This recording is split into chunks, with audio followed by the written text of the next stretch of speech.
Yung mga bayarang media nga po, sinasabi pa eh. Kino-coach ko pa eh. Bakit ko po siya sinabihan na dahan-dahan siya? Dahil po nung panahon na binabasa niya na yung kanyang statement, sinusundan po namin yung kanyang binabasa. Binigyan ko po ng kopya ang chairman ng Blue Ribbon Committee. Binigyan ko ng kopya ang ating Senate President at yung aking katabi si Senator Gatchalian dahil 4 lamang pong original ang meron kami.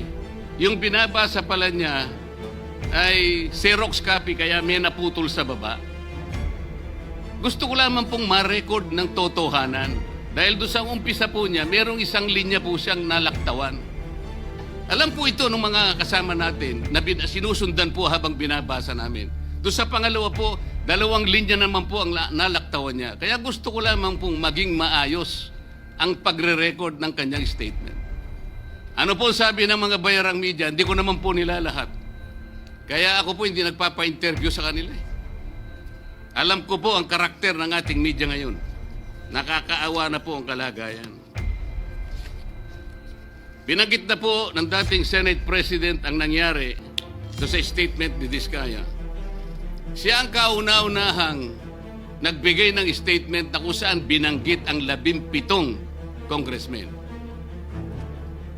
Ngunit nakakapagtaka. Hindi na po natin tinutuntun yung 17 na yon. Kagaya na nga sinabi ng Senate President, napupunta na, natutuon na yung pagtuntun sa mga kasama natin dito. Bakit po? Natatakot ba tayo kay Martin Romualdez? Siguro po, yung iba sa inyo natatakot. Ginoong Pangulo, naghalo na po ang balat sa tinalupan. Bakit po? Ngayon ko lamang po nakita sa pagdinig ng Blue Ribbon Committee. Nandun po yung Justice Secretary.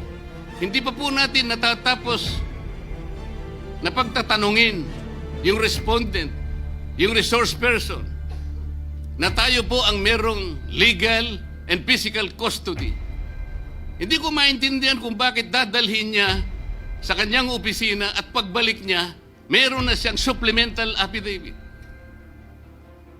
Ano po ba itong nangyayari sa atin?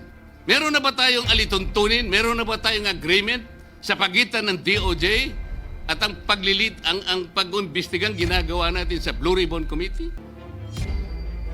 Hindi ko na po maintindihan kung ang Blue Ribbon Committee is the investigative arm of the Department of Justice. Ang sabi ko po nung nasa ikalimang pagdinig pa lang tayo, sapagkat nakikita ko na po ito, kaya po naghangad pa ako sa ating chairman noon na sana'y paraanin niya ako, meron lang akong gustong isang guni muna at pag-usapan sana muna. Hindi naman po ako nabigyan ng pagkakataon kaya nagkaroon pa po ng konting sagutan doon. Ito po yung gusto ko sanang ayusin muna, pag-usapan muna natin.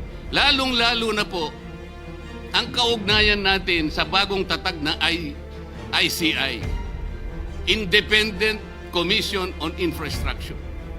Ano po bang ugnayan natin dito?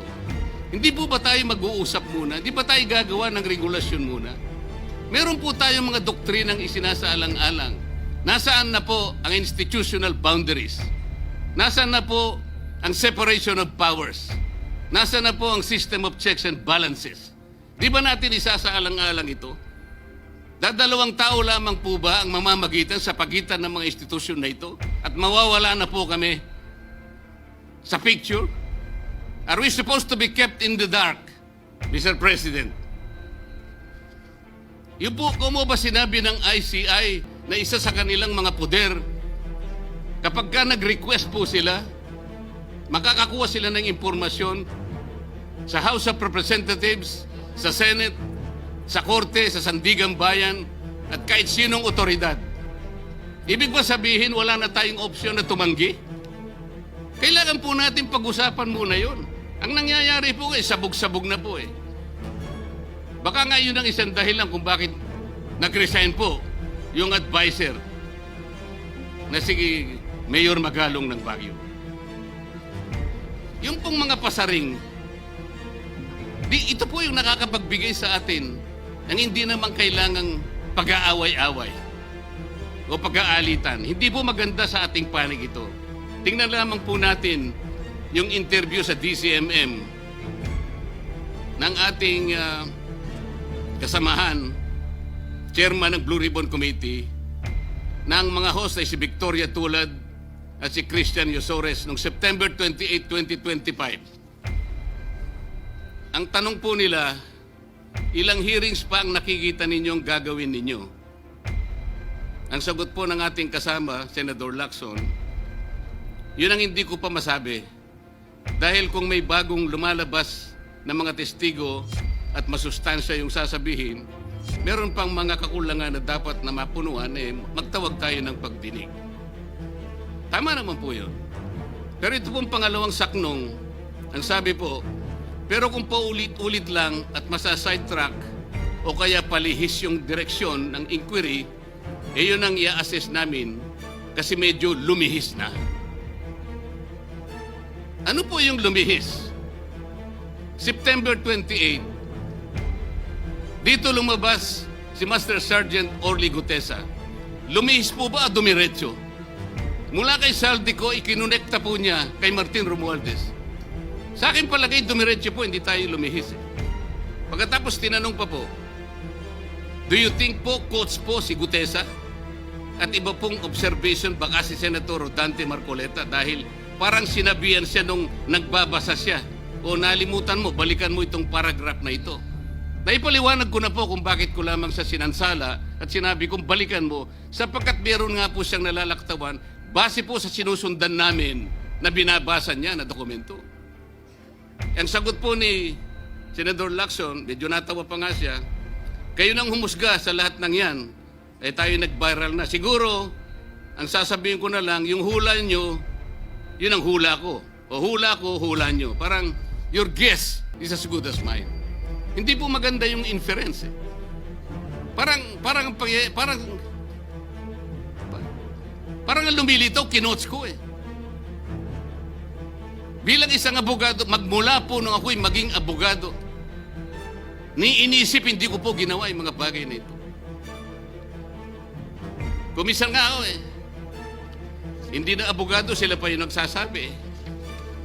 Katulad po ni Saldico. Ang sabi ko lang naman po eh, matunog na yung pangalan niya. Napakaraming sources na nagsasabi, kumukonekta kay Saldico, pwede ba natin siyang imbitahin? Ang sabi po, hindi na raw siya imbitahin because of interparliamentary courtesy. Ang sabi ko po, ang interparliamentary courtesy hindi po nalalabag kung iimbitahin lang siya. Halimbawa, invitation letter lang. Nagawa ko po yun kay Congressman Toby Chanco.